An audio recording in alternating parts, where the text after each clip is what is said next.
Bienvenidos a En Concreto Podcast. Mi nombre es Constancio Olvide y cada semana entrevisto a arquitectos, diseñadores e interioristas que han creado nuestras ciudades y logrado una trayectoria inigualable. Espero que con estas entrevistas aprendas muchísimo porque es algo que a mí me hubiera gustado obtener. Así que espero lo disfrutes y nos vemos en esta increíble entrevista.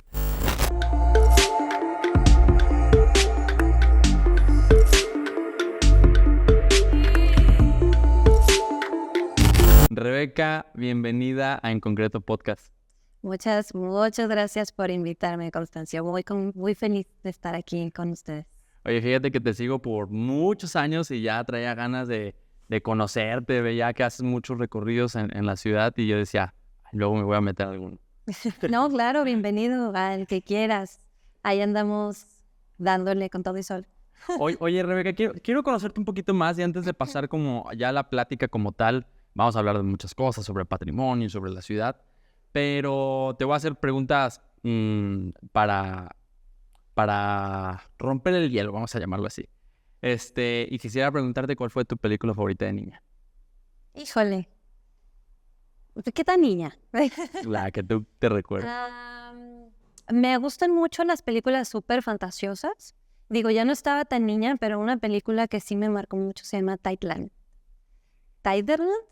Y es de una niña, es como un tipo Alicia en el País de las Maravillas. Es una niña que vive en una historia muy, muy fantasiosa y son todas sus aventuras. O sea, es película como tal. Y nada, siempre me han gustado como estos temas súper fantasiosos. Hace poco tuve una conferencia con egresados y tesos sobre arquitectura y cine. Y ahí reflexionando más sobre ese tema, pues claro, tienes la conferencia y te metes de lleno, ¿no? Y dices, ok, ¿qué tengo que investigar y tal? Y reflexionando el tema, me he encontrado que, pues sí, me gusta muchísimo la idea, sobre todo en películas de las ciudades utópicas, ¿no? Y distópicas, o sea, futuristas que no funcionan, ¿no? Entonces, toda esta línea de arquitectura, toda esta línea de películas muy futuristas, muy fantasiosas, por ejemplo, esta nueva de Poor Things y lo que se asemeja con la película de Metrópolis de Fritz Lang de 1927, es maravillosa, ¿no? Entonces, ese tipo de cine me encanta y creo que desde chiquita me ha llamado mucho la atención. Oye, ahora, ¿cuál crees que haya sido tu mayor travesura? Mi mayor travesura... De niña, algún que recuerdes, una anécdota que dices, me pasé. Ay, no, yo era súper bien portada. Ya. Bueno, yo lloré, pero yo fuera parte de la víctima. Mi mamá trabajaba todo el día, ¿no? Ella era telefonista de Telmex, jubilada ya, etcétera. Entonces yo estaba después de la escuela en un internado, era media interna. Entonces había varios otros compañeros y un día desarmaron un reloj X, lo desarmaron y dijeron, es una bomba, ¿no? Es una bomba y vamos a hacer explotar el internado. Era de monjas, obviamente. No, bueno, yo estaba entre que jugando y no a la bomba, todos los niños más chiquitos espantadísimos, yo también entre que espantada y riéndome, y no, bueno, eran las monjas pobrecitas, o sea, había unas que nos odiaban terriblemente y nos regañaban, pero ahora me viene recuerdo ese de la bomba. De la bomba en el internado, como que no, que nadie quería estar ahí. Y nada, fue muy chistoso. Una bomba en el internado. Va, buenísimo. Oye, pues, ok, ya con esto ya vamos a pasar un poquito en materia. Esperemos no salgan más bombas en la plática. Está bueno. Oye, Rebeca, me gustaría que me platiques cómo fue que decidiste estudiar arquitectura gracias a unas fotos que te encontraste. Pues fue algo muy...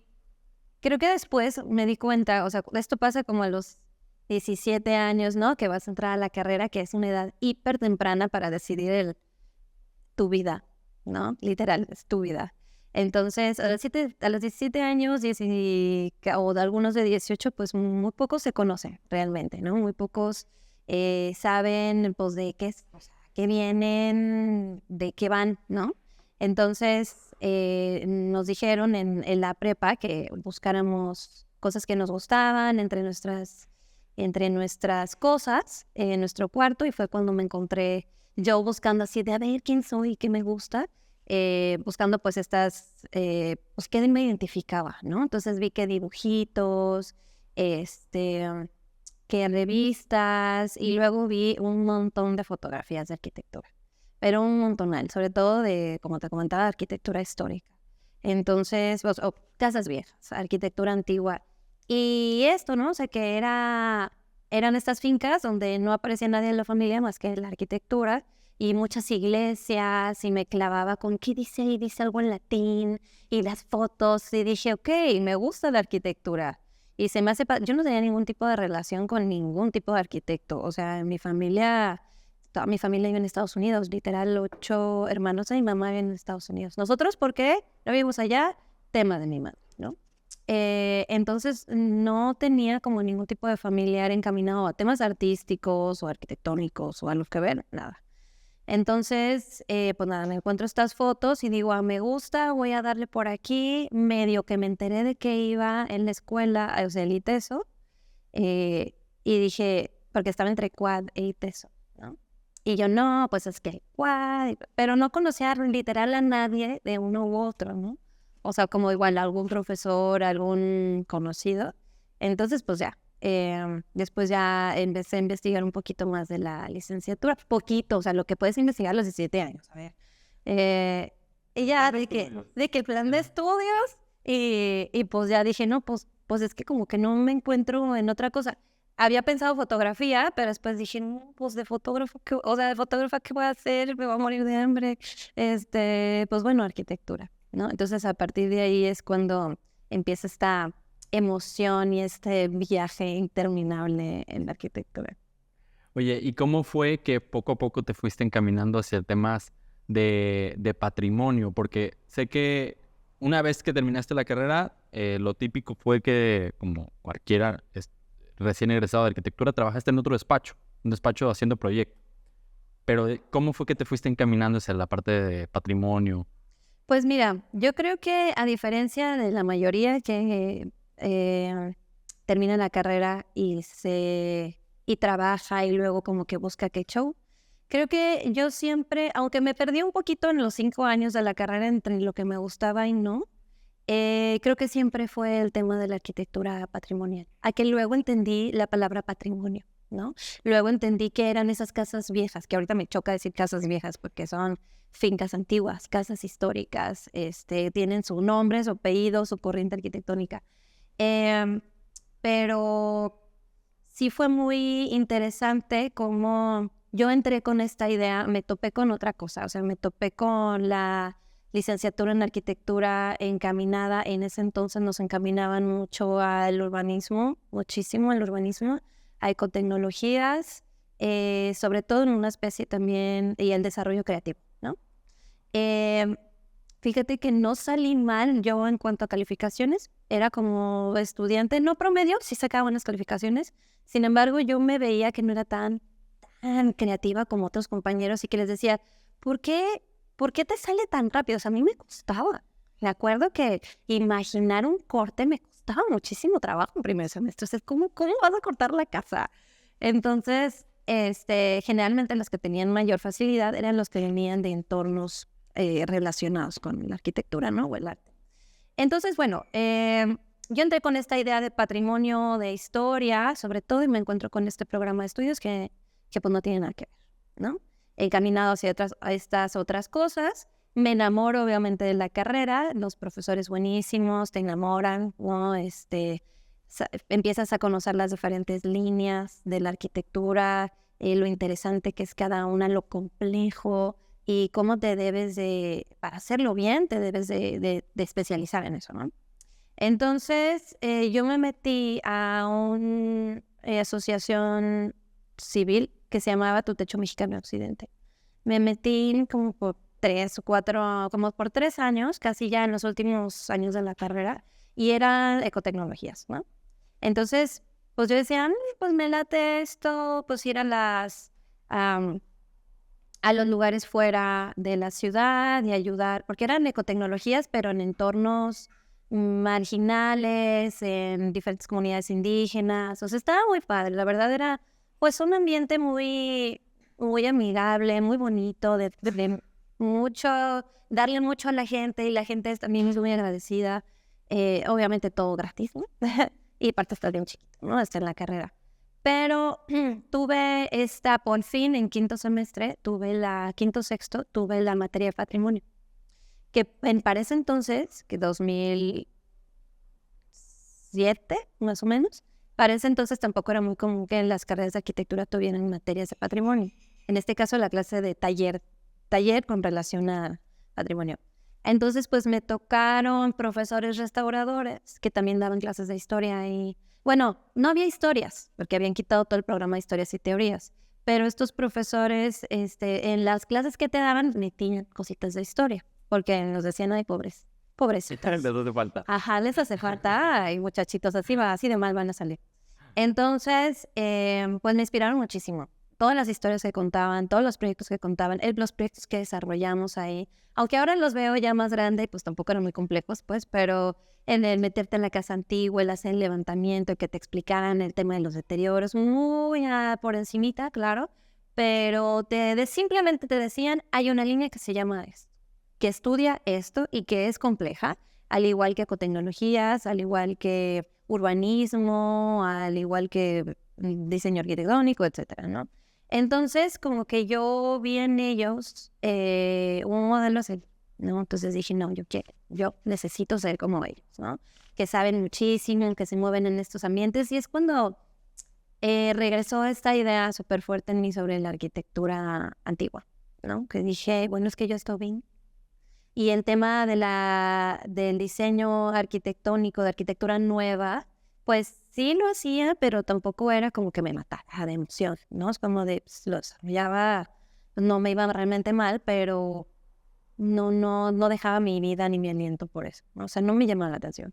Entonces, me empiezo a encaminar un poco ya desde la carrera a eso, empezando a hablarle, me enteré que había muchos restauradores haciendo muchas cosas en la carrera, o sea, con otros puestos, no enseñando exactamente cosas de restauración, y me empiezo a acercar a ellos y no sé en qué momento dije, voy a hacer una maestría.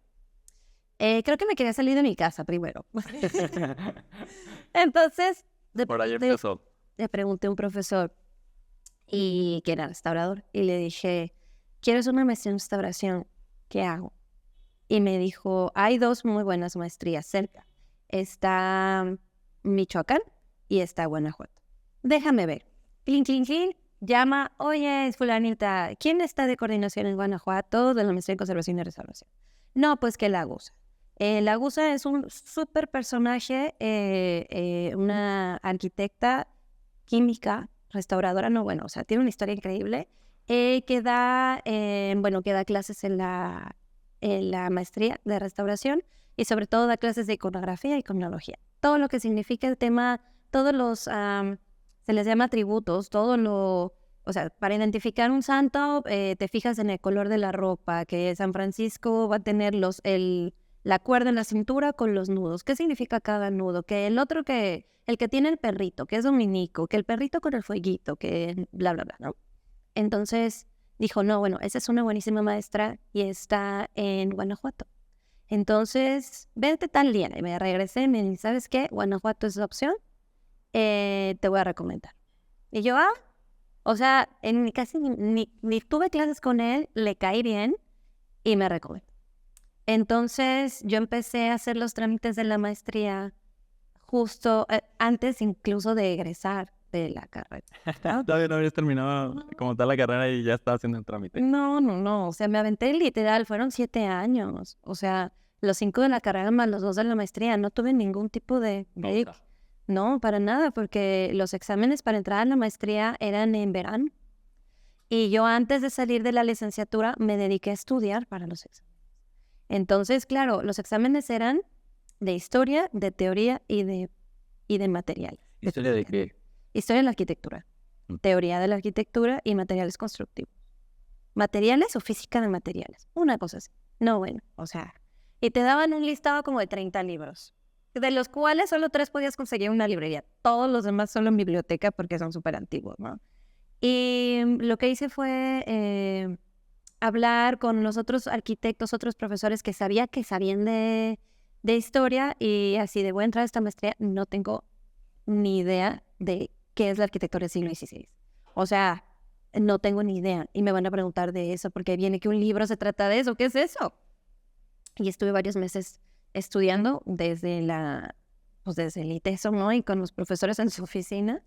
Y ya, incluso tuve que pedir una prórroga en la maestría, porque allá ya me estaban pidiendo el título y acá todavía no está titulada, ¿no? Entonces, pues nada.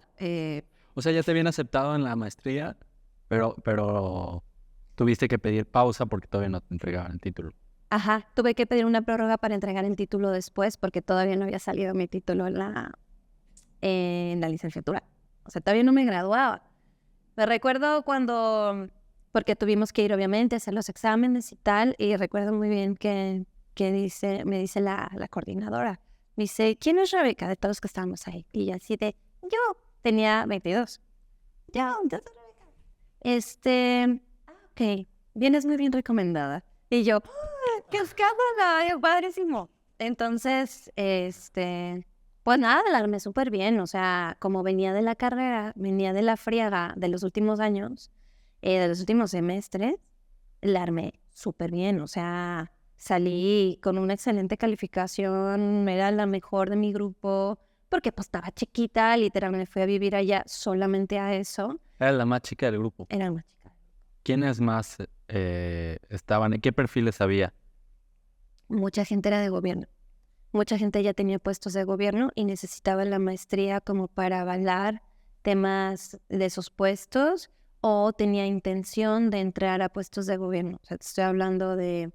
Había 2, 3 chavitas, 3 o 4 años más grandes que yo, que les latía el tema de restauración y estaban ahí porque les gustaba, pero la mayor parte de las personas que estaban ahí ya están mucho más grandes, 30 para arriba. Digo, yo de 22, ¿no? 35 para arriba era así como, no, bueno, ya es un señor. Ahorita obviamente sigo siendo una chavita, ¿no? Y bueno, ese era el perfil en general.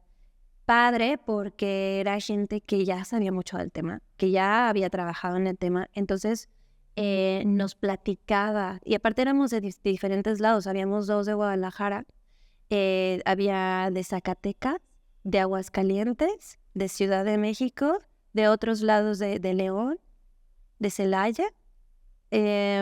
Habíamos de muchos lados. Unos iban y venían todas las semanas, porque solo era jueves, viernes y sábado, una cosa así de maestría. Dices, ay, bueno, papá, ¿no? Me regreso. No, o sea, eran 7, 8 materias igual de pesadas que un semestre normalito de arquitectura, ¿no? Entonces, pues más o menos esos eran los perfiles, y todos hicimos un grupo muy bonito. Pues sí, yo estaba bien chiquilla y me veían como que o sea, esta no tiene experiencia, pero realmente no necesitabas nada de experiencia. Te empiezan a platicar el tema desde cero, que es cómo va la cuestión legal, con la terminología básica. Entonces realmente no es como que me metí a algo súper elevado y no entiendo nada, no. O sea, un ambiente bien bonito, muy pesado, muy exigente. Pero padre. Y bueno, o sea, vivir en Guanajuato 2 años es una delicia, ¿no? O sea, es increíble la ciudad, es súper histórica, pues una muy buena ciudad para vivir y tener ciertas experiencias. Luego es una ciudad muy turística que también tiene temas muy criticables, pero en general fue así. Yo creo que han sido los mejores años de mi vida, esa maestría, los 2 años allá. ¿Y qué te llevas como tal del aprendizaje práctico que dijiste? Esto que aprendí me sirvió para esto, o me ayudó a descubrir lo que, por ejemplo, sobre arquitectura, esta corriente que me llama mucho, que me pica mucho, que ¿te llevaste algo de ahí?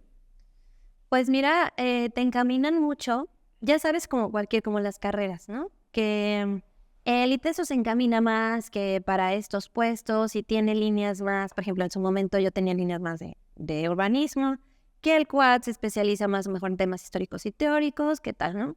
En este caso, Guanajuato se especializaba más en que se hicieran restauraciones, pero en arquitectura histórica. La arquitectura histórica, de acuerdo, o sea, la terminología de la ley, es entre 1521 y 1900. todo ese tramo del México virreinal y México independiente entra dentro de la terminología histórica, ¿no? Que bueno, ya son muchas historias que lo maneja Lina, etcétera. Entonces, te meten mucha teoría, mucha historia, procesos de restauración de materiales de estas tipologías arquitectónicas. Y tienen un paquete, creo, por decirlo así, como muy no tan fuerte sobre siglo XX. Casi no veían siglo XX, realmente el siglo XX en Guanajuato es eclecticismo y de ahí en más habrá una que otra cosa, pero muy malita, o sea, no son grandes ejemplos de modernidad. Guanajuato se distingue por el barroco, ¿no? Entonces, no había una intención muy fuerte en que salieras con algo del siglo XX, ¿no? Entonces, yo salí de ahí, bueno, apasionada por el siglo XVI. Yo y el siglo XVI somos uno mismo. Toda esta arquitectura conventual increíble de la arquitectura franciscana, dominica, agustina, todo el tema de la iconología.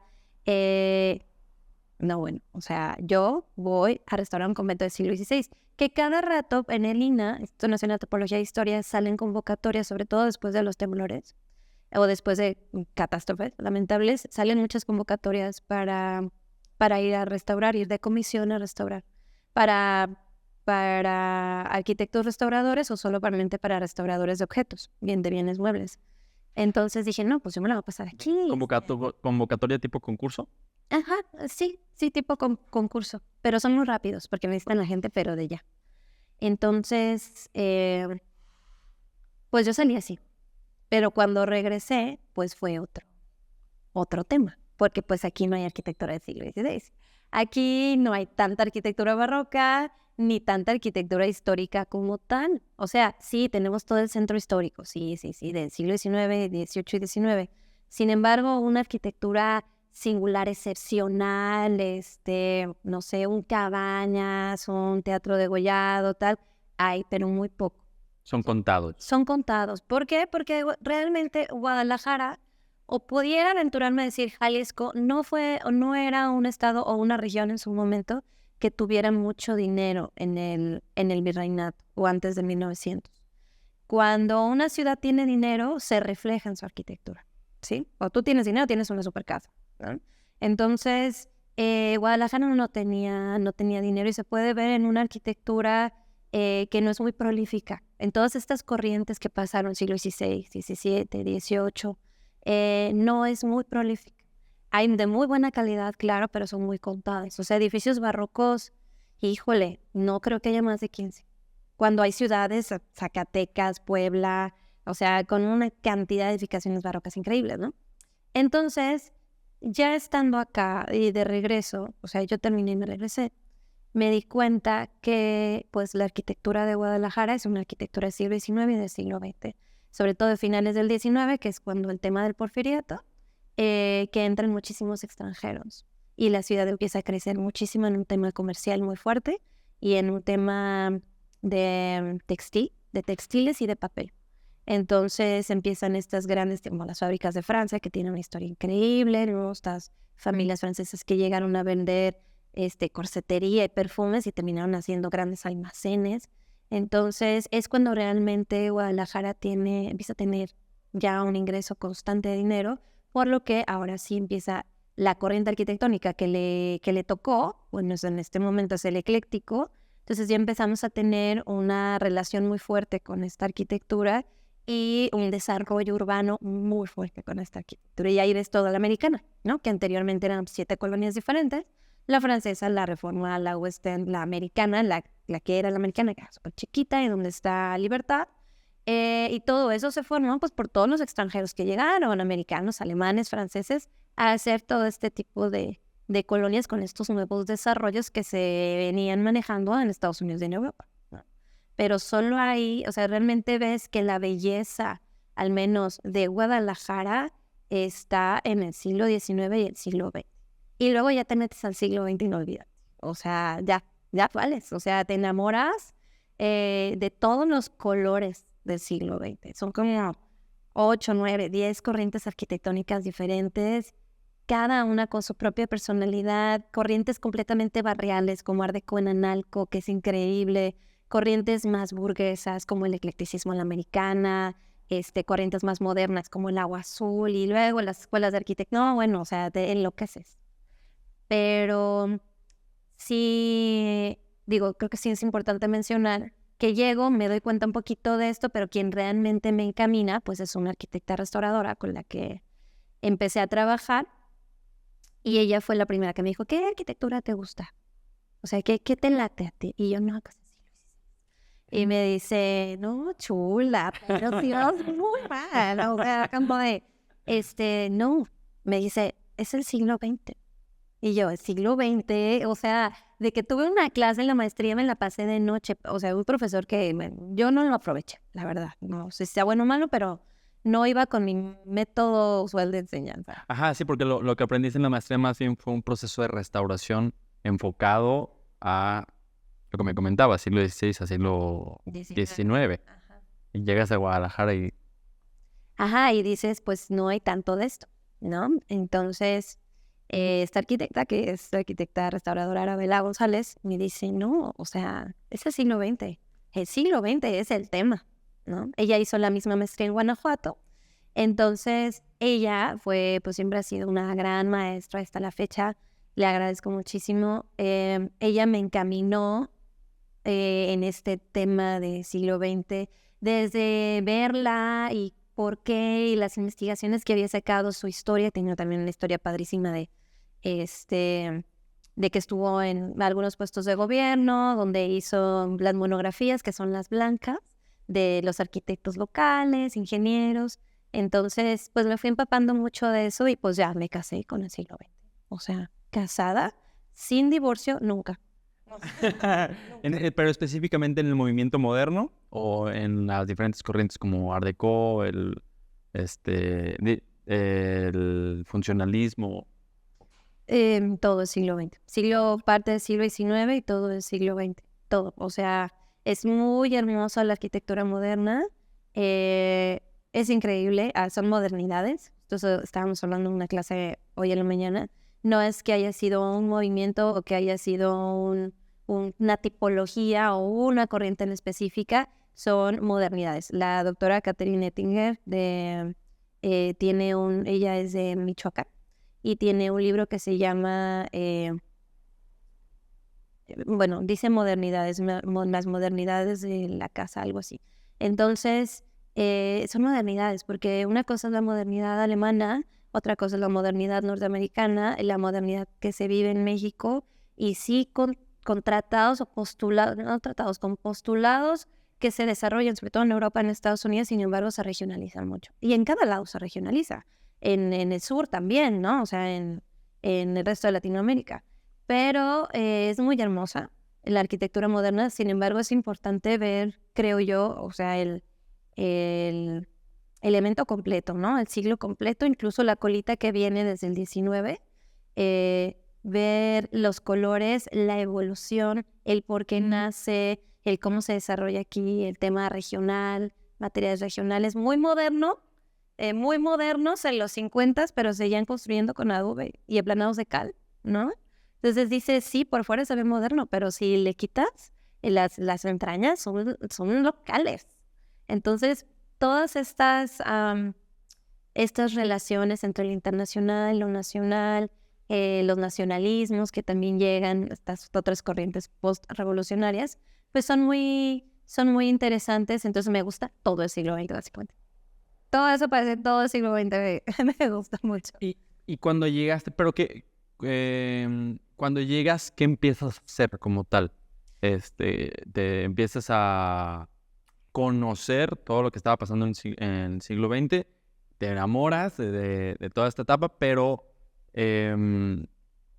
tal cual que vienes a proponer sobre restauración ahí, ¿o cómo fue el proceso? No, yo llegué y pues no tenía chamba y regresé de estar viviendo sola 2 años, pues regresé con mi familia, ¿no? Entonces decía, ching, ¿no? ¿Y ahora qué va a hacer? Entonces conocí a realmente muy poca gente en el tema de restauración. En ese momento no estaba de moda, nadie, no es como que había muchos restauradores y que hubiera Instagram y así, o sea, ni al caso. Entonces me metí a trabajar en un despacho. Me metí a trabajar con Juan Ignacio Castillo. Entonces, ¿Como proyectista? Normal, o sea, ok. normal. Me estuve un año ahí, estuvimos haciendo un montón de cosas, desde temas verticales y bueno, todo arquitectura nueva, ¿no? En Americana estábamos con un edificio que era Cuatro Vientos. En Durango, de hecho, me contrataron porque se estaba haciendo una torre en Durango y me contrataron a mí y otros arquitectos que tengo la dicha de verlos siempre porque también son muy buenos. Que salimos de ahí, de la escuela de Castilla, ¿no? Entonces, nos estuvo padre, nos enseñó mucho. A mí desde el principio me dijeron, chula, qué padre que tengas la maestría, pero aquí no vienes a aplicar tus conocimientos de maestría. Más bien tenemos que desarrollar ejecutivos para ayer. Entonces, pues si quieres, aquí estamos. Y ya, pues yo viviendo en Tlajomulco, ellos en la Seattle, iba todos los días. Y pues claro, como andábamos en entregas y todo era como pues una torre, ¿no? Todo era como muchísima chamba, pues no, había fines de semana que no salíamos al despacho, literal. O sea, sí fue la típica de, aquí ya tenía 24 años, metida en el despacho, me enseñó mucho. Naso tiene una relación muy fuerte con todo el tema patrimonial, sabe mucho de Ignacio Díaz Morales, creo que le dio clases, está muy metido pues por su familia también, o sea, hay un tema muy fuerte del apellido y las cuestiones relacionadas con Barragán y todo eso, entonces nos platicaba de repente, ¿no? Eso estaba muy padre en el despacho, ¿no? De que paren las máquinas, vamos a platicar de la Fundación de Arquitectura Tapata. Y luego se enojaba y ¿Dentro del despacho? Dentro del despacho. O sea, dar clases dentro del despacho. Todos así de qué y el chisme total. De que, a ver, paren todo. A ver, Rebeca, vete por estas copias. Y luego veo las copias y era el testamento de Luis Barragán. ¿Y qué venía? Venía que todo se lo dejaba a su socio del despacho de arquitectura. No me recuerdo el nombre, pero es Ferrera o Ferreira, que fue el que se suicida y luego termina todo el despacho en manos de la esposa, que luego es quien lo pone a la venta y México no se lo compra Estados Unidos. Y luego llega Federica Zanco de Vitra y ahí está todo el tema. Entonces, bueno, no, y que ahora vete por las copias de la Fundación de Arquitectura Tapatía y todo sé qué. Y eso es que es una fundación de Ignacio Díaz Morales, pero eso no en el ITESO y otra en la UDG y luego nos peleábamos. Entonces era buenísimo escuchar sus historias y yo decía, pues puras cosas de patrimonio, qué emoción. Total, terminamos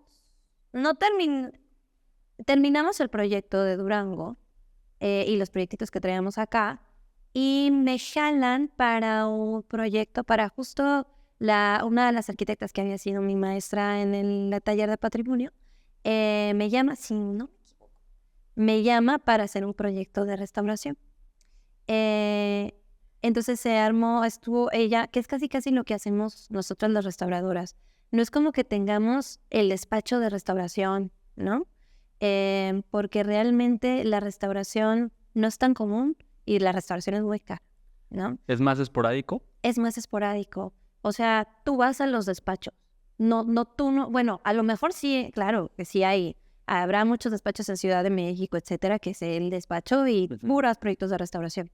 Hay despachos de arquitectura civil, ¿no? Normal, y aceptan proyectos de restauración. Pero si te quieres dedicar de lleno a esto, o sea, generalmente te llaman, ¿no? Y terminas trabajando en las oficinas de los otros, ¿no? De que, oye, tenemos este proyecto, necesitamos asesoría legal. Tenemos este proyecto, necesitamos que se desarrolle, que les digas a los chavos cómo desarrollar todo el proyecto. Entonces algo así pasó. Me jalan a este despacho, era un despacho de paisajismo, porque el proyecto tenía un proyecto de paisaje muy fuerte. Aunque realmente el tema era una casa ecléctica en la Americana. El tema de espacio verde no era tanto, pero el dueño quería un tema paisajismo. Y como era una finca en un estado de deterioro muy fuerte y con muchas etapas constructivas, le llaman a esta arquitecta y ella me llama a mí y se arma un equipo dentro del despacho de este otro arquitecto, Pablo Zamudio, y empezamos a desarrollar el tema de este proyecto, ¿no? En 4 meses desarrollamos todo el proyecto de restauración, desde dibujar los vitrales, Art Nouveau, hasta, o sea, el detalle de la humedad que subía 1,10 m en los muros perimetrales, etapas constructivas, materiales. Y ahí me quiero detener un poquito. ¿En qué consiste hacer un proyecto de restauración? ¿A qué le pones el ojo? En cuestión de tienes que hacer el levantamiento, detectar pues casi como un doctor, ¿no? ¿Qué te duele? Tal cual. Pero ¿en qué consiste tal cual? ¿En qué te fijas? Diste en el clavo. O sea, la restauración se relaciona todo el tiempo con la medicina. Todo el tiempo. O sea, tú vas a un doctor y dices, es que me duele aquí, ¿no? O sea, a un lado del estómago me duele. O sea, cuando vas al doctor no te dice, tómate esto para que se te quite. No te dice, ¿por qué te está doliendo? A ver, los análisis. A ver, las radiografías. ¿Por qué te está doliendo? Entonces, eso es uno de los criterios no criterios, como de las máximas de la restauración, ¿no? En cómo tú vas a ir a una finca, en este caso, a una finca patrimonial, no a solucionar los síntomas, sino a solucionar la enfermedad. Entonces, que tenga grietas es el síntoma. Que tenga fracturas, grietas, que tenga humedades, que tenga asentamientos diferenciales, losas caídas, rotaciones en las columnas, son síntomas. ¿Qué rayos está pasando? Y ahí viene lo divertido. O sea, es increíble llegar a la casa, ver todos los deterioros y decir, sobre todo cuando son deterioros muy complejos, decir, ¿qué está pasando? O sea, físicamente, la física de los materiales, ¿qué está pasando? Entonces es cuando llegas tú, el equipo, ¿no? De restauradores, de arquitectos, ingenieros. Pues puede haber problemas muy fuertes de asentamientos o que se te va a venir una losa o fracturas de lado a lado abiertas que se están moviendo. Y tú tienes que llegar y decir, ok, tenemos que solucionar qué está pasando. Hay un problema claro con la cimentación, pero ¿qué está pasando? Te encuentras desde que la culpa es del de al lado, ¿no? Que está haciendo una excavación profunda y te movió cimentación. Que la culpa es, y esto nos pasó en un proyecto, tu casa es la antigua en la que estás, pues resulta que no es la original. La original está 1 metro abajo, ¿sí? Entonces, ese metro de relleno que pusieron, pues no era un relleno pues muy estable. Y después, con filtraciones de humedad y tal, se fue asentando y te empezó a hacer asentamientos diferenciales, por lo tanto, grietas y fracturas, ¿no? Entonces, te encuentras con toda esta gama de posibilidades y es el echarle coco, o sea, para ver qué tiene la casa. Así como los doctores luego se juntan y ven las radiografías o ven los estudios y por qué te duele ahí, tal cual, es qué tiene la casa. O sea, vamos a estudiar materiales, técnicas, etapas constructivas, si tiene algún tipo de intervenciones posteriores que también perjudican mucho. Vicios ocultos, ¿no? Sí, totalmente. Entonces, a mí me parece fascinante y yo en la carrera este tema de física no me gustaba y no lo entendía muy bien. Y ahora, o sea, en verlo en la arquitectura ya edificada, ver cómo se mueven los materiales, los tan famosos momentos, ¿no? O sea, la rotación de los objetos, dependiendo de las cargas, cómo funciona un arco de medio punto, cómo se distribuyen las cargas y si no tiene la dovela central, que es la clave, cómo se te viene todo y cómo se va como dominó o sea, la verdad es que es súper fascinante. Y en este proyecto, ¿cómo les fue? ¿En cuál dices? En el que se armó un equipo para el proceso de restauración. Bueno, en este primero en el que participé, porque literal, sí había trabajado en Guanajuato. Sí, bueno, pequeño detalle. Trabajé en un parque muy hermoso en Guanajuato cuando estaba ya en la maestría, cuando estaba terminando la maestría, en la restauración del Parque Florencio Antillón. Si tú vas a Guanajuato, pues estás en el centro, ¿no? Que el Teatro Juárez y te vas hacia el Paseo de la Presa. Entonces, ¿dónde está el Paseo de la Presa? Pues vete derecho. Y entras a una zona que es completamente plana. Y, bueno, están las montañas, pero en realidad es un paseo plano, ¿no? Y está lleno de fincas eclécticas. O sea, esto que realmente no hay tanto en la zona centro, que es más barroco o ecléctico, más Teatro Juárez y así, acá está de los chalets eclécticos, como en la Americana. Y dices, o sea, es una segunda etapa, una etapa del siglo XIX y XX de Guanajuato. Y hasta el final, al llegar al Paso de la Presa, hay un parque. Hay un parque en como camellón, una tipo alameda, por así decirlo, que es un parque histórico, también es un parque de finales del 19. Y bueno, en ese me tocó participar, también nos jalaron por ahí de la maestría para un despacho que estaba haciendo este proyecto. Y pues bueno, increíble hacer, ahí realmente puse todo lo que había conocido en la maestría, lo que había aprendido, lo puse ahora sí en papel. Estuve con muchas restauradoras, pues claro, en Guanajuato sí hay muchas restauradoras de arquitectura por la maestría, y desarrollamos el proyecto. Y para el otro proyecto, cuando ya participo por primera vez en Guadalajara en este proyecto de gráfica ecléctica, nos fue muy bien. O sea, no sé, yo ya no estuve en el desarrollo de la obra y no recuerdo si el despacho hizo la obra, pero el proyecto es uno de los proyectos más bonitos que hemos desarrollado. Con mucho amor, unos planos preciosos, o sea, los detalles de las carpinterías, de las herrerías, te digo, de los vitrales con su línea del látigo Arnubo, cada deterioro que tenía una puerta increíble de madera con los vitrales, bueno, que si tiene el faltante aquí, que si tiene polilla acá, que si así, todo. Entonces, muy bien, la casa se restauró, la casa se rehabilitó. Era una casa habitación que posterior fue escuela de artes.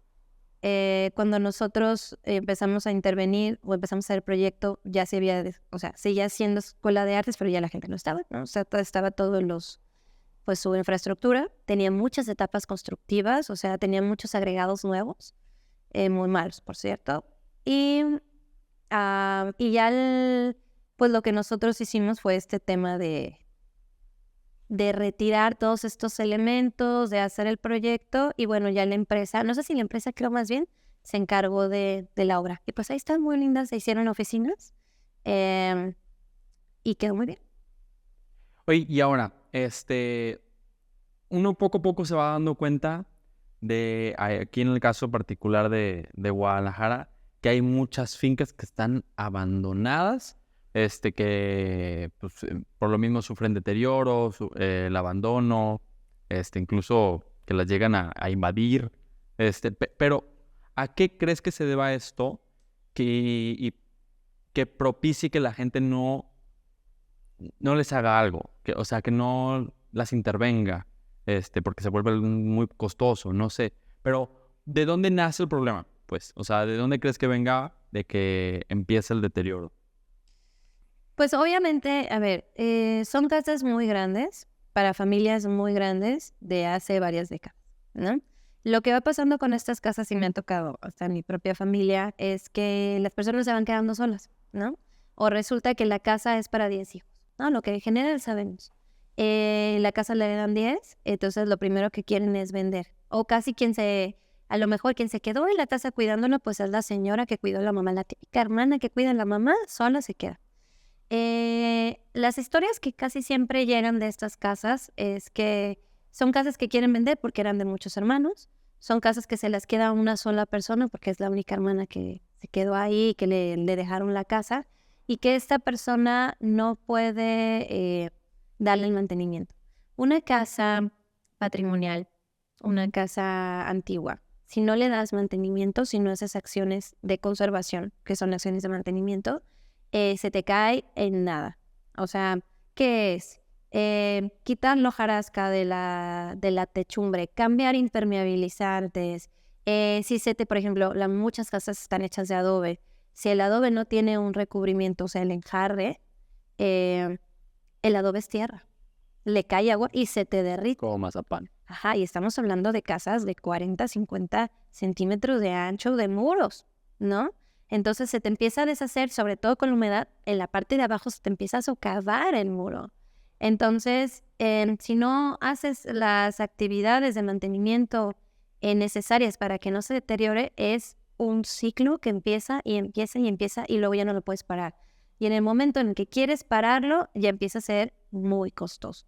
Ya probablemente tienes problemas estructurales, tienes filtraciones muy fuertes de humedad, tienes a lo mejor una bóveda que dices, híjole, esta ya se puede caer.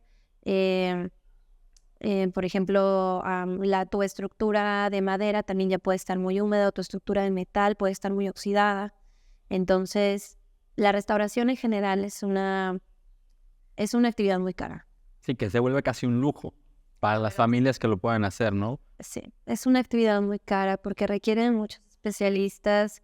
O sea, no puedes contratar realmente, salvo para algunas actividades más comunes, pero no puedes contratar un albañil que nunca haya tenido una experiencia en una finca patrimonial.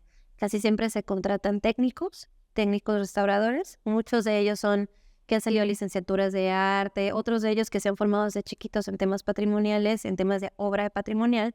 Y estos técnicos son los que usualmente llevan la obra como maestro de obras y les enseñan a los albañiles cómo hacer aplanados a la cal, pintura a la cal, inyección de muros, cosido de muros y toda esta cuestión de todas las actividades de la restauración. Entonces, sí llega a ser muy costoso. Cuando ya tienes muchos problemas estructurales necesitas ingeniero, a veces no uno, a veces dos. Escuchar, ver muchas propuestas, muchas soluciones, no es tan fácil. Son viejitos con enfermedades, pues, o sea, una casa antigua es un viejito con una enfermedad y quieres ayudarlo a seguir viviendo, ¿no? Entonces, la mejor manera, pues, es apoyándote a un montón de doctores, ¿no? O sea, apoyándote a un montón de especialistas para que la finca pueda regresar a su esplendor, por así decirlo, pueda regresar a su uso. Aunque también ahí viene el tema de la rehabilitación, ¿no? O sea, estos usos de estas fincas son muy grandes. Si te vas a vivir ahí, no es como que tengas 10 hijos. ¿Qué vas a hacer con tanto, no? Y ese es un tema muy delicado. Sí, porque esta familia cuando se dan cuenta que tienen esta casa y no saben cómo darle el mantenimiento correcto y lo que termina pasando es que se deteriora y pues lo típico que se vuelve un problema para la familia y que lo más fácil es vender. Pero cuando le venden a un desarrollador que aparentemente tiene muy buenas intenciones, pues lo que termina pasando es lo que vemos aquí en Guadalajara, ¿no? Que es la destrucción del patrimonio. Exacto. Y ya nació una torre, más. Sale, ¿no? Como salen las torres. Y, o sea, sí, que de la noche a la mañana se demolió la casa. ¿Cómo le puedes hacer cómo puede uno hacer para evitar esto? En cuanto a dar a conocer lo que la gente tiene, que sepan cuánto vale, o cómo uno le puede hacer para detener la destrucción del patrimonio. Ay, pues yo creo que son muchos frentes. Un frente muy importante es la difusión, ¿no? Esto, que la gente sepa qué es lo que tiene y que el valor patrimonial, que tiene que ver con el valor histórico, arquitectónico, también es monetario. O sea, también es, ¿cómo se dice monetarizable? ¿Capitalizable? O... Que le puedes sacar dinero, básicamente. O sea, también eso vende, ¿sí? El hecho que tengas una finca patrimonial, vende. Y muchos inversionistas creo que no ven ahí el desarrollo, sino a veces prefieren demoler para construir. Sí, creo que ahora nosotros, o sea, el futuro de los arquitectos es aprovechar lo que ya tenemos y estamos muy preocupados por el medio ambiente. Uno de los grandes, el otro día estaba leyendo que uno de los grandes contaminadores del mundo somos los arquitectos. O sea, estamos empeñados en demoler para construir. Si ya estamos regresando a todas las ciudades a redensificar, ya no queremos crecer hacia los lados, queremos redensificar, pues hay que enseñarnos a trabajar con lo que ya tenemos. Ok, ¿qué quieres que sea más rentable? ¿Qué quieres subir? Ok, respeta lo que ya está y cómo lo puedes utilizar. O sea, piénsale cómo puedes utilizar esta finca patrimonial, cómo la puedes hacer rentable y cómo puede llamar la atención. Ahorita está súper de moda. Entonces, creo que una parte es eso, o sea, la difusión, que la gente sepa, lo que tiene. Así como hay inversionistas que quieren hacer torres y destruir todo, pues también hay inversionistas preocupados en el patrimonio que agarran casas o toman casas y las quieren restaurar, ¿no? Muchas veces, lamentablemente, se topan con arquitectos que no saben, que los meten en más problemas, o luego luego les cuentan, ¿no? Que pues es que va a ser un lío y luego se desaniman, ¿no? Entonces, hay gente bien intencionada, o sea, sí la hay. pero sí es un gran problema como todas las dimensiones de estas casas, las dimensiones de sus terrenos, la gentrificación, la redensificación y cómo pues el valor del terreno empieza a crecer y a crecer y a crecer y a crecer. Y al momento en el que ya la finca patrimonial ya estorba, o sea, lo que vale es la tierra, ¿no? Entonces, eso también tiene que ver con políticas públicas. Por ejemplo, justo estábamos comentando hace poco estábamos varios arquitectos que decían que el banco no te da financiamiento para una casa si es de adobe. O sea,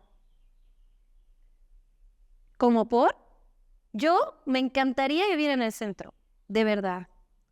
Yo quisiera sacar mis 3 millones, ojalá costaran 3 millones, ¿verdad? Pero me encantaría sacar esos 3 millones de pesos del banco, pagándole 5,000 pesos mensuales al banco por los próximos 80 años. Pero me encantaría sacar eso y comprar una casa patrimonial y a lo mejor ir restaurándola, ¿no? Poco a poco. Pero el banco no te da esas facilidades. Todavía no se concatenan estas políticas públicas con el tema social, con el tema privado. Entonces, de repente, ¿cuál es la solución? Son muchas soluciones en muchos aspectos, en muchos frentes, desde convencer a la señora que no se salga, de convencer a la señora que pueda poner el café y puede tener su casa y al mismo tiempo puede rentar otros 2 cuartos para X. Decirle que haya un mantenimiento importante, o sea, que tenga que hacer un mantenimiento en la casa. Para esto, otra vez la arquitecta Arabella, la restauradora Arabella González, que tiene esta editorial Arquitónica, Saludos, Arabella. Saludos, Arabella.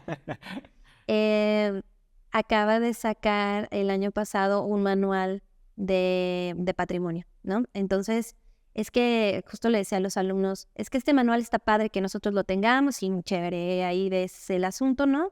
Como con la cuestión legal, temas muy básicos de cómo mantener tu casa, pero quien lo debe de tener es el resto de los ciudadanos. Es el del local de San Juan de Dios, es el de la casita al lado del Mercado Corona, es los que viven en Analco, es todo el tema de los centros barriales, en la Americana, o sea, ellos son los que realmente deben de tener ese manual y está hecho realmente para eso, o sea, literal tienen hasta códigos QR que tú escaneas y te sale la página de cómo hacer el trámite para pintar tu casa. Es que sí, hasta para pintar tu casa tienes que avisar y está bien. Y no es tan difícil. Es solo hacer un documento y decir, esta es mi casa, la voy a pintar este color, estoy pidiendo autorización. No es tan difícil, pero luego la gente se empieza a hacer, patrimonio, no. Te van a decir que no. A ver, no, ¿cómo sí? O sea, también infórmate, sí se puede. Hay veces que ni siquiera es cierto de que hoy vas a hacer unas vueltas. No, son las mismas vueltas. O sea, también el sacar una licencia para una arquitectura que no tiene que ver nada con patrimonio, pues también son un chorro de vueltas. O sea, son pagos y tal. Todos los trámites de patrimonio son gratis. O sea, no sé. Está ahí interesante el tema. Ahorita mencionaste un concepto que me quiero detener un poco más, que es sobre la gentrificación. Para quienes no sepan qué es, ¿nos puedes platicar? Pues también es un tema muy complejo. Entre que dicen que si lo que está pasando en Guadalajara es gentrificación o no. Pero básicamente a lo que yo entiendo que es gentrificación es el despojar, o sea, el que un habitante de una zona sea despojado o retirado de esta zona para poderla hacer este barrio o esta colonia, sobre todo para poder hacer usos que tengan que ver con un tema monetario, ¿no? Con un tema comercial, con un tema que vaya a llamar hacia otros personajes a vivir en esta colonia o este barrio, y que también hay otra cuestión importante en la gentrificación, la poca comunicación que va a haber entre esta gente flotante que va a ir al bar o va a ir al restaurante o al hotel, y la poca comunicación que va a tener con el barrio, ¿no? Entonces, a lo que entiendo yo es gentrificación, es todo este tema del el despojo, ¿no? El retirar, el excluir, el retirar al ciudadano de la zona en donde vive debido al encarecimiento de la zona, debido a que ya te compraron tu casa porque va a ser un hotel, a que ya no puedes, se te termina tu contrato porque ya se vendió, y básicamente es eso, y todos los procesos que se van a desatar o a desencadenar a partir de esto, ¿no? Que son estos usos de suelo que no van a tener realmente mucha compatibilidad con lo que era el barrio, ¿no? Con lo que era la colonia. El mercado ya se va a hacer el mercadito de abastos, ¿no? Ya se va a hacer un mercado gastronómico, ¿no? Entonces, ya ir a comprar tus frutas y verduras ya no te sale en 100 pesos, sino te sale en 500 pesos, ¿no? Entonces, ese creo que es un tema muy importante que va aunado con el tema de la especulación y toda la inversión inmobiliaria y todos son muy bonitos hermanos y todos ellos se quieren mucho, ¿no? O sea, pero le hacen mucho daño a la ciudad y a los ciudadanos, claro. Y cómo uno, a ver, por ejemplo, ¿qué estrategias crees para todos aquellos que tengan una finca de valor histórico? ¿Qué opciones pueden tener para que no caiga en manos de una mala ejecución? O sea, ¿qué opciones, por ejemplo, ahorita mencionabas de que la señora pueda poner su café? He escuchado mucho de hoteles boutique dentro del centro, pero ¿qué opciones tú ves que puedan ser como aterrizadas a la realidad? O sea, para aquel que sí realmente tiene su casa en la Americana o en el centro, ¿qué acciones pueden ejecutar para que no caigan mal las manos? Ajá, para no terminar vendiendo su casa y que luego se demuela, ¿no? Yo creo que algo que aprendí mucho en otro despacho que estuve participando también, que hacen muchas rehabilitaciones de fincas patrimoniales, es cómo sacarle jugo a cada metro cuadrado de tu finca patrimonial y cómo el patrimonio, lo que estábamos diciendo, cómo el patrimonio vende también, ¿no? Y llama mucho la atención y sobre todo al turista que le encanta el México mágico, ¿no? Entonces, ¿cómo tu cochera puede ser un café, ¿no? No más allá, o sea, no tiene que ser el café gastronómico carísimo, o sea, me estoy hablando como del uso, o sea, tu cochera puede ser un restaurante, tu cochera puede ser una fonda, ¿sí? Tú puedes vivir en la parte de arriba, por ejemplo, ¿no? Y la parte de abajo se puede rentar para oficinas, la parte de abajo se puede rentar para cuartos amueblados, puedes rentarlo, por ejemplo, hay veces que decimos, ay, no todo tiene que ser estudio de arte, pero hay muchos estudios de música y de arte en el centro. Muchos. Hay muchas casas muy interesantes que en la vida de que vas, por hacer decirlo, que una fiesta o lo que sea, y dices, órale, es una casa patrimonial y son puros estudios de artistas. No estoy hablando de artistas high society, o sea, de artistas locales, de grafiteros, de diseñadores gráficos, que pagan 2,000, 3,000 pesos al mes por su cuarto y por vivir en comunidad, ¿no? O sea, por estar en esta comunidad artística. Y sí vende, sí hay. ¿Por qué? Porque ahorita toda esta zona, no es ahorita, creo que ya tiene algunas décadas que esta zona, la colonia americana, sobre todo, ha jalado mucho este tema de lo artístico, ¿no? Este tema de lo arquitectónico, de lo creativo. No es algo nuevo. Entonces, creo que el ver estas posibilidades en tu finca patrimonial, ok, tengo un chorro de espacio, no la quiero vender y tampoco no la uso. ¿Qué hago? Pues empieza a rentar. Con este montón de usos, te sirve que a lo mejor en todo el día es la oficina del quien entra a las 7, pero en la tarde va a estar la fonda, o sea, en la noche va a estar la fonda, ¿no? Y en el día, pues tú vas a estar arriba, pero tu casa se está moviendo, ponle a lo mejor no las 24 horas, pero está moviendo 19 horas al día, ¿no? Entonces, y estás ganando. Y ganas también para mantenerla, ¿no? Entonces, creo que sí son casas muy grandes, son casas que lamentablemente ya no se pueden utilizar como uno quisiera realmente así con pura familia, ¿no? Y que todos ahí vivieran padrísimo. Ya no estamos en esa realidad. Entonces, creo que el aprovechamiento de estas fincas sería a través de usos, de habilitarla para diferentes usos, ya sea habitacionales, comerciales. Creo que ahí la reflexión sería por parte de los dueños en adoptar o adoptar usos que den un beneficio a la ciudadanía, al barrio o a la colonia, ¿sí? Como, no sé, esto de la fonda, ¿no? Que se quiere poner una farmacia similar, que no hay farmacias, no sé. O sea, ahí sería ya más bien cosa de cada personaje, ¿no? De cada dueño. Pero yo si la tuviera, sí haría una reflexión de, ok, aquí está, estoy en medio del americano, esto se me va a rentar re bien, pero ¿qué quiero hacer? O sea, de verdad quiero poner... Sí, la vocación del ¿Qué espacio. vocación va a tener exactamente? O sea, de verdad quiero poner mercado gastronómico.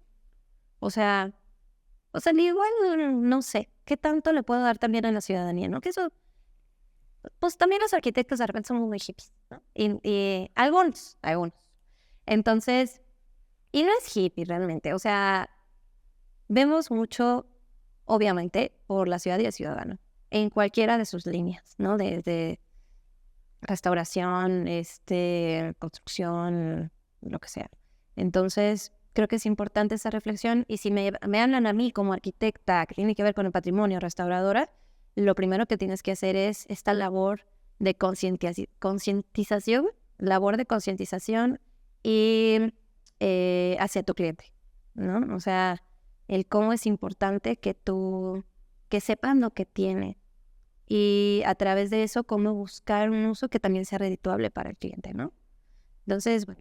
Sí, fíjate que en la mañana aquí tenía a Rafa Plasencia Uh-huh. de Arlecta y se me hizo muy interesante que en donde tiene su oficina, es una finca de valor patrimonial, pero ahí funciona, lo estaba pensando hace rato, o sea, ahí funciona su oficina, ahí funciona una librería de arte y de arquitectura y además un café, ¿no? O sea, y básicamente es que con esa finca se hace barrio. Exacto. Por todo el tránsito que tiene. Y se me hizo un buen ejemplo de cómo lo podemos adaptar. Y ahora, mencionaste un punto que es a donde quiero pasar, que el tema de la difusión, el tema de saber lo que tenemos, ¿no? En redes sociales se me hace parísimo que has hecho un movimiento pues, muy interesante sobre dar a conocer la arquitectura moderna, las diferentes corrientes que hay en Guadalajara. Y básicamente se vuelve como un espacio para aprender, ¿no? Cada vez que subes un post y con la ficha técnica ahí me pongo a leer y se aprende mucho. ¿De dónde nació esto? O sea, creo que siempre he tenido una necesidad muy grande por platicar del tema, ¿no? Entonces, creo que sí la tengo. Sí tengo una vocación muy fuerte dentro de mí de la enseñanza. O sea, doy clases en diferentes universidades. Digo, no sé lo que digan los alumnos, pero en general me va bien. O sea, las retroalimentaciones son muy buenas. Soy muy apasionada. Y creo que ese tema lo migro mucho a la cuestión de las redes. Que realmente hasta hace unos años entendí el poder de las redes.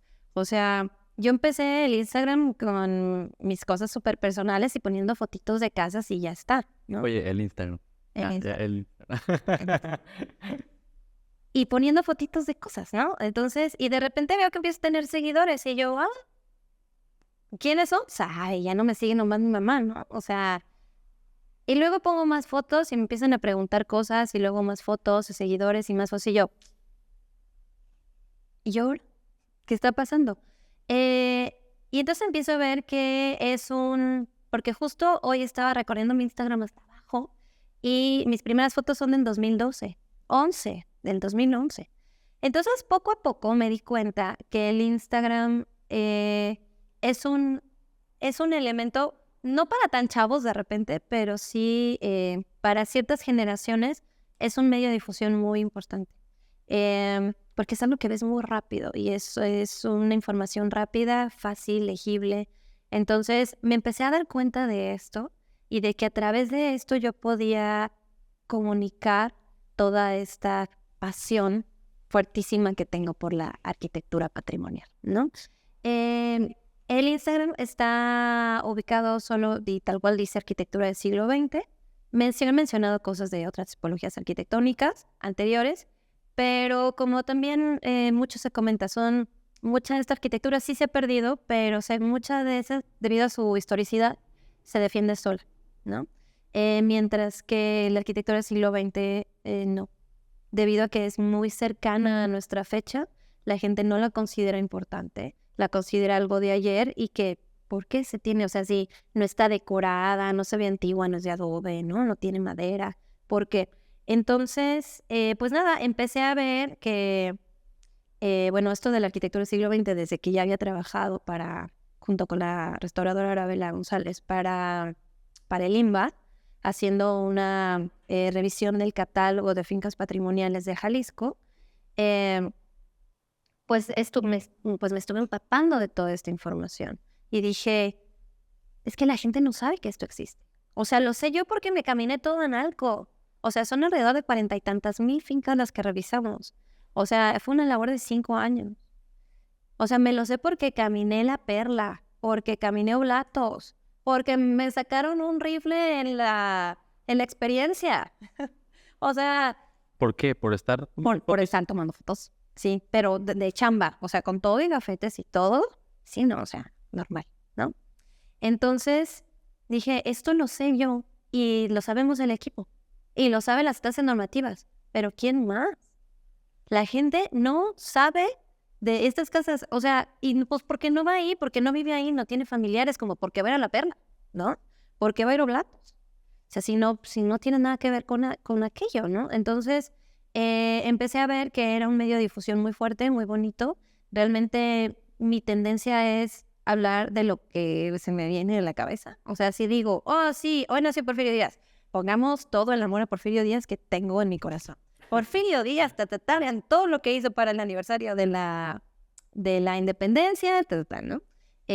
Hoy quiero hablar de tipologías y corrientes arquitectónicas. Hoy vamos a hablar de características, ¿no? Entonces, literal, es lo que se me viene en la mente, casi en el momento, de lo que tenga que ver con patrimonio, lo que tenga que ver con difusión. Y la idea es poder enseñar la importancia de este patrimonio que no solo radica en una fachada, no solo radica en un material, no solo radica su importancia en que es de autor. A ver, todas las casas son de autor. O sea, ¿quién las hizo? Es que esa no es de autor.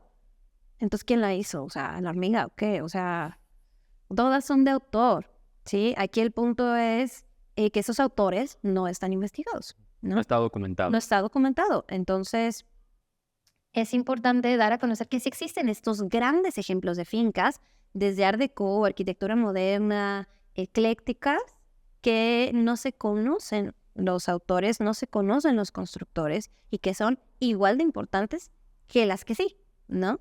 Entonces, es empapar un poco a la ciudadanía. Luego me di cuenta que no solamente me siguen arquitectos, ¿no? Sino lo fuerte de estos seguidores son personas que se les hace padre, o sea, que les gusta el tema de historia y que no saben mucho del tema, ¿no? Que les gusta la arquitectura antigua y ya está. Entonces me he topado con una cantidad de personajes increíbles, o sea, literal, la casa que posteé ayer, hoy tengo un mensaje del dueño diciéndome que la quiere restaurar y que no sabe qué hacer, que sí sabe que es importante, pero que qué onda, que no entiende, ¿no? O sea, que por qué, ¿no?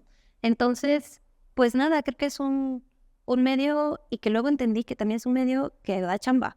Eso hasta hace poco lo entendí y le empecé a echar más ganitas, porque hay momentos en que decía, nada, X. ¿Ya te llegó chamba de red? Ah, no, muchísima chamba. O sea, ¿Cómo llega? tal cual. Hola, soy fulano de tal, tengo un problema con esta casa, me gustaría si puedes venir a verla. Y ahí voy. No, pues que tienes un problema de humedad terrible, se necesita, ¿quieres que te ayudemos con el proyecto? ¿Quieres que te ayudemos con la obra? No, es que ya estoy en obra, pero, o sea, hubo una persona que dijo, llevo 5 arquitectos y no me resuelven este tema. Es una casa funcionalista, es una casa de adobe con herrería y ladrillo, con vigas de riel de ferrocarril, se están hiperoxidando y tengo una súper humedad terrible en el techo. O sea, llegaba así, Chernobyl, o sea, literal. Y dices, ok, pues ya, subes y dices, ya vi cuál es el problema. El problema es que tienes un piso un piso en una terraza, que no es el piso más óptimo para esa terraza y este terrado de 40 centímetros que tienes como sistema constructivo. Entonces, bueno, ahí viene ya el proceso con el cliente y tal, pero sí, salen muchas asesorías. Pues yo ahí conozco también a muchos dueños de casas que luego les pido el favor si nos dejan entrar. Capacitamos también, así ya están en obra, a la gente de la obra. Temas de trámites también, luego empieza a ser muy confuso para ellos. Oye, le tienes que hacer así, sí. Entonces, sí sale chamba. Entonces, cuando entendí eso, dije, no, bueno, pues lo voy a meter más. Y pues ahí, ¿no? Al final es ser constante, ¿no? O sea, tampoco veo otras páginas de Instagram que sí están como muy pautadas y muy pensadas, que está padrísimo, pero la mía es que no. ¿Sobre patrimonio? Ajá, como la del arquitecto David Lozano, la de Momo. No. Es que él sí lo tiene súper pensado y sus posts son increíbles, o sea, súper bonitos y que la foto y que el reel y tal. Sí, básicamente es el archivo histórico sacado a redes. Ajá, y yo digo, está precioso, pero no, yo no soy, no lo puedo, ¿a qué hora? O sea, no sé, no me viene ni me veo haciendo eso, o sea, yo literal lo pongo y a veces de que me equivoco y luego lo borro y luego lo vuelvo a poner. Pero bueno, la idea es eso, ¿no? Compartir esta pasión y pues, poco con un conocimiento un poquito más especializado en el tema para que la gente sepa lo que tiene y sepa a quién dirigirse, ¿no? No es que, ay, Rebeca, no, o sea, necesitas un restaurador para esto, ¿sí? No es que te vengas conmigo, ay, restauradores, vete con el que más confianza le tengas. Pero muchas veces es importante también decirles a los arquitectos, hey, tú llegas hasta aquí. De aquí para el real, no. De aquí para el real vienen especialistas. O sea, tanto arquitectos restauradores como restauradores de bienes muebles, como ya ingenieros que hayan tenido, que hayan trabajado ya en temas patrimoniales también, porque luego hay algunos arquitectos que se quieren echar las obras de restauración y terminan perjudicando más a la finca. Oye, aquí me nace una pregunta. O sea, ¿cómo defines qué es patrimonio y qué no es patrimonio? Eso es un tema muy importante. Es un tema sobre todo legal, ¿sí? Quien define qué es patrimonio y no es patrimonio es la ley de 1972, la Ley Federal de Patrimonio de 1972, que dice las fechas de lo que es protegido, ¿no? O sea, te dice que la arquitectura prehispánica es de aquí a aquí y se protege por tal instancia. La arquitectura histórica es de aquí a aquí y se protege por tal otra. Y la del siglo XX es de aquí a aquí y se protege por tal. En general, la arquitectura protegida de estos tres periodos es una arquitectura que tenga una representatividad en cuanto a tipología arquitectónica, que puede o no ser de autor, que sea singular, que sea parte de un contexto, de una colonia, un barrio, que pueda tener un valor social. O sea, puede ser una casa que a lo mejor, por ejemplo, las cuadritas de Fray Antonio Alcalde, que son un proyecto urbano que hizo Fray Antonio Alcalde en la zona centro si me lo recuerdo, un tema de unidades habitacionales. Queda una, ¿sí? Que acaba de ser restaurada, de hecho. Pero pues o sea, la ves y dices, pues no le veo arquitectónicamente como mayor importancia, ¿no? O sea, sí es una casa de época, pero fue de Fray Antonio Alcalde, pero fue un proyecto urbano que está documentado, que aparece en los mapas, así de grande, para esta gente, ¿no? Entonces también hay un valor de uso, un valor social, un valor de apropiación de la gente. Muchas veces puedes tener un mercado de los 40. El mercado le ves y dices, no tiene nada. O sea, no tiene ni... O sea, ¿sabes que es de los 40? Pues porque dice ahí en el papelito, pero yo no le veo ninguna característica realmente fuerte arquitectónica que diga a qué va, ¿no? De qué tipología va, pero ves el arraigo que tiene ese uso en la gente. Ves que la gente, que es un mercado vivo, que es un mercado que a lo mejor posiblemente se conoce su constructor o su autor y que hizo otras cosas. Entonces, también todos estos valores que caen en estas edificaciones, unos pueden tener unos, otros, pero son los que te definen en qué es patrimonio y en qué no. No tanto la fecha. No, o sea, obviamente tiene que ver, pero no tanto la fecha. O sea, puede tener una fecha, puede ser de cualquier fecha y puede ser a lo mejor una finca que no tenga mucho valor. O sea, por ejemplo, ahorita me viene a la mente el archivo de Alejandro Son. No sé, que es, creo que no me acuerdo, de los 80s. No, El archivo histórico. el archivo histórico, de 80s, 90s, creo que es de eso. Es como 80. Ajá, 80s. Brutalista. Sí. Ajá, dices, ok, cuenta como patrimonio, o sea, está catalogado como patrimonio. Claro. Y yo dije, claro, pero ahí a pesar de que de cierta forma es reciente, entonces no tiene tanto que ver la antigüedad, sino más bien el valor artístico que también pueden tener. Sí, por ejemplo, ese inmueble es brutalista. Sí, Ya entra en una corriente, una tipología arquitectónica más internacional que sigue con estas características, ¿no? Aparte de tener una corriente, es una arquitectura monumental, súper grande.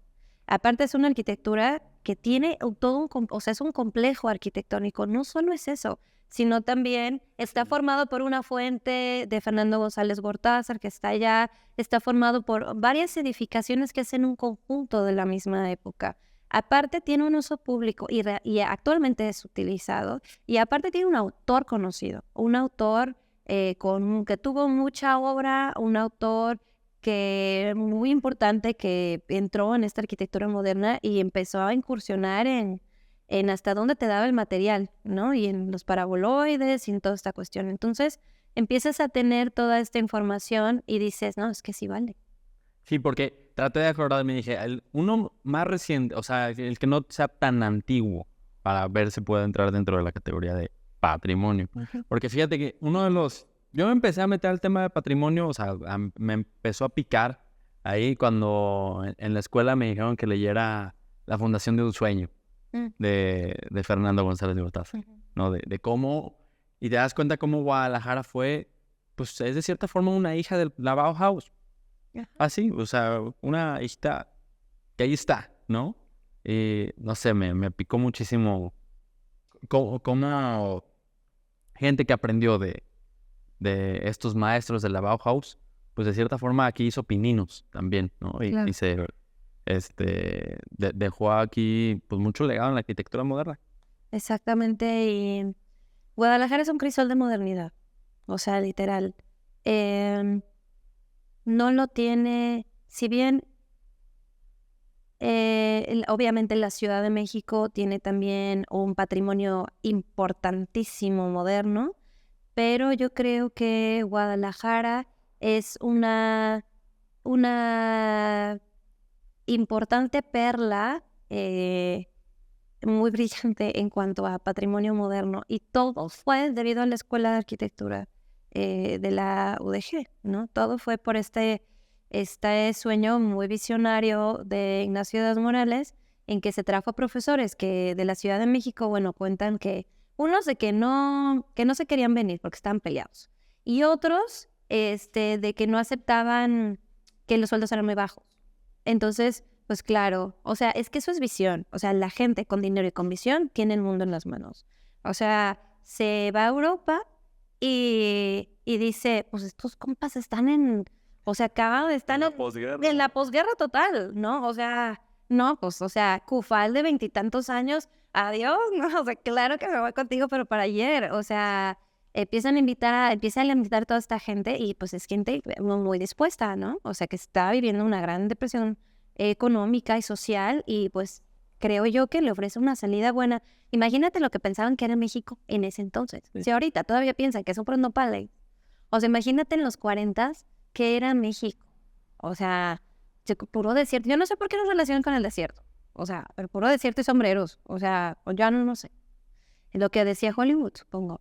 Entonces, esta visión y este sueño, ¿no? De esta escuela, pues fue la que abre desde los profesores, obviamente, hasta las primeras, desencadenando estas primeras generaciones de este link directo de Europa. O sea, ya no pasamos por Estados Unidos, ni pasamos por la Ciudad de México, porque el centralismo, ¿no? O sea, fue directo. O sea, Fue directo, no permeó por ningún lado. Fue una relación directa entre Europa y México, y toda esta teoría y filosofía y conocimiento fuertísimo que se estaba viviendo en Europa, cómo llega el link a Guadalajara. Y cómo aquí llegan estos chavos, porque pues chavos, Matías Geritz también. O sea, chavos, a empezar a hacer esta arquitectura de acuerdo como ellos la conocieron, ¿no? O sea, como ellos se les enseñaron, ¿no? Y, hijos de la modernidad, una modernidad de la que ya se venía hablando desde principios del siglo XX, pero que explota o se hace exponencial en el tema cuando caen las guerras, ¿no? Entonces, sí, definitivamente somos una ciudad que no tiene par en cuanto a esta cuestión de la importancia y la cantidad de patrimonio del siglo XX y su importancia. O sea, por eso es esencial que sepamos cuál es, cómo identificarla y cómo protegerla. O sea, es básico. saber lo que tenemos. Saber lo que tenemos, básicamente. Oye, Rebeca, y si pudieras darle un consejo a miles de arquitectos jóvenes, ¿cuál sería? Pues algo que me sirvió mucho a mí y que, sí, o sea, una cuestión muy personal es que no se salgan, que primero busquen una línea que les guste de la arquitectura. O sea, ahora creo que ya no es tan fácil de repente salir solamente con el título de arquitecto, ¿sí? Creo que siempre hay que buscar, o ya desde ya hay que buscar una línea que te guste, lo que quieras, ¿no? Y a partir de ahí especializarte. Y a partir de ahí no salirte y ser muy persistente. A veces puede irte muy bien, a veces no tan bien, pero no salirte porque luego por azares del destino te casas, tienes hijos y entras a trabajar en una constructora y a lo mejor tu sueño de ser paisajista se vio en 2 despachitos en los que estuviste en los 23 años y ya está, ¿no? Entonces, creo que lo que yo aconsejo mucho es que encuentren esta vocación dentro de la arquitectura y que sean muy persistentes, que no se salgan, porque eventualmente van a poder crear su propio trabajo, van a poder hacer su despacho, van a poder desarrollarse en ese medio. Obviamente, no te salgas, pero al mismo tiempo conócete a todos los que están en ese tema. Que a ver, estamos en Guadalajara, tampoco somos tantos, ¿sí? O sea, tampoco hay tantos paisajistas, tampoco hay tantos urbanistas, tampoco hay tantos restauradores. Conócete a todos y que todos te conozcan y que sepan qué haces, ¿no? Entonces, a partir de aquí, ya sabes, la arquitectura siempre tiene que ver con relaciones. Entonces, ese sería como uno de mis grandes consejos, que busquen esta vocación y que no se salgan, que sean muy persistentes. O sea, porque si estás ahí es porque realmente te gusta. Y eso me funcionó a mí. O sea, y no me salí, y no me salí, y no me salí, y que la constructora hay que ser mexicana. No, es que esto es mi tema y no me voy a salir. Y que ahorita no tengo chamba, pues ni modo, mañana tendré, ¿no? Y a ver qué hago. Entonces, habrá otros arquitectos que digan otra cosa, pero a mí esto me ha funcionado y poco a poco estoy como abriéndome camino, desarrollando trabajos, siguiendo conociendo gente, ya saliéndome un poquito de mis esferas, ¿no? Y empezar a conocer gente más por fuera, ¿no? Por fuera de otros estados. Entonces, pues sí, eso es para mí esencial para los chavos que están estudiando recién egresados de arquitectura. Sí, coincido completamente pero de cierta forma lo entiendo, ¿no? O sea, porque a veces nos da miedo casarnos con una idea porque decimos, ay, nadie más lo está haciendo. Pero pues, yo también digo que hay que tener valentía, ¿no? Uh-huh. Valentía de apretarse el cinturón y no salirte de esa línea, que es lo que comentas. Pues siempre pongo el ejemplo del caballo de carreras que no anda volteando a ver qué hacen los otros. Sí. y seguir por donde vas, ¿no? O sea, terquedad. Sí, tal cual no, que no te haga ojitos nadie, ¿no? O sea, literal dices, aquí voy y no me voy a salir. Y luego si te encuentras con este tema que acabas de decir de nadie lo está haciendo, ahí está, tú lo vas a hacer. O sea, nadie está hablando de esto, tú lo vas a hacer. ¿Cómo lo vas a hacer? Pues consíguete herramientas, lo que necesites.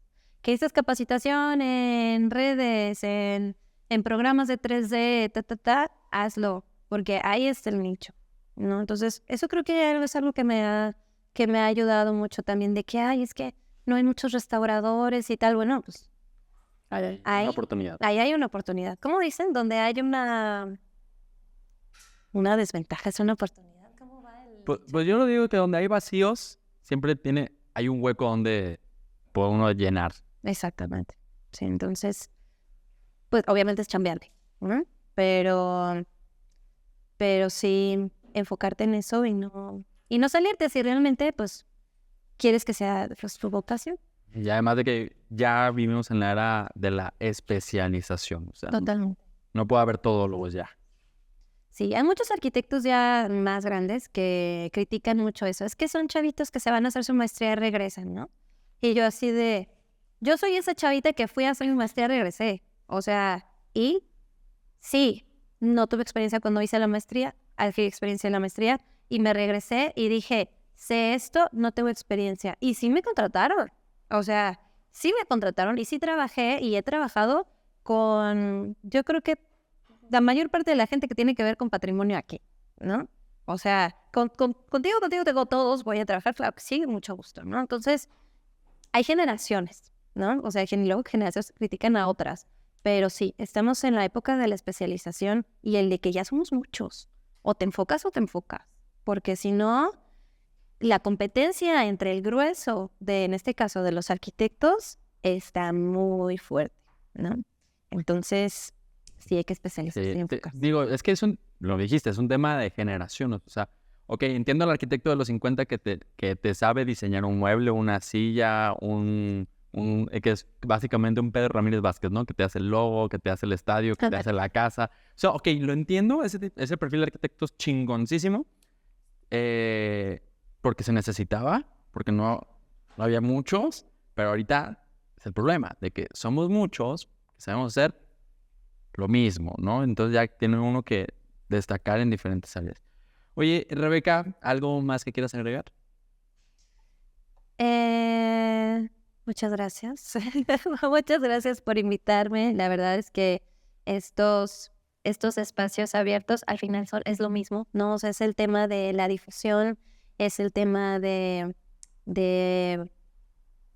hablar de todas estas líneas, de hablar de su importancia, de darlas a conocer, porque luego hay arquitectos que no tienen ni idea en este caso de qué es restauración, de qué va, o no, guácala y eso qué, ¿no? Entonces, creo que es muy importante dar a conocer las líneas, dar a conocer experiencias, diferentes generaciones de arquitectos y cómo pues cada quien está viviendo su realidad, ¿no? La realidad que nos tocó.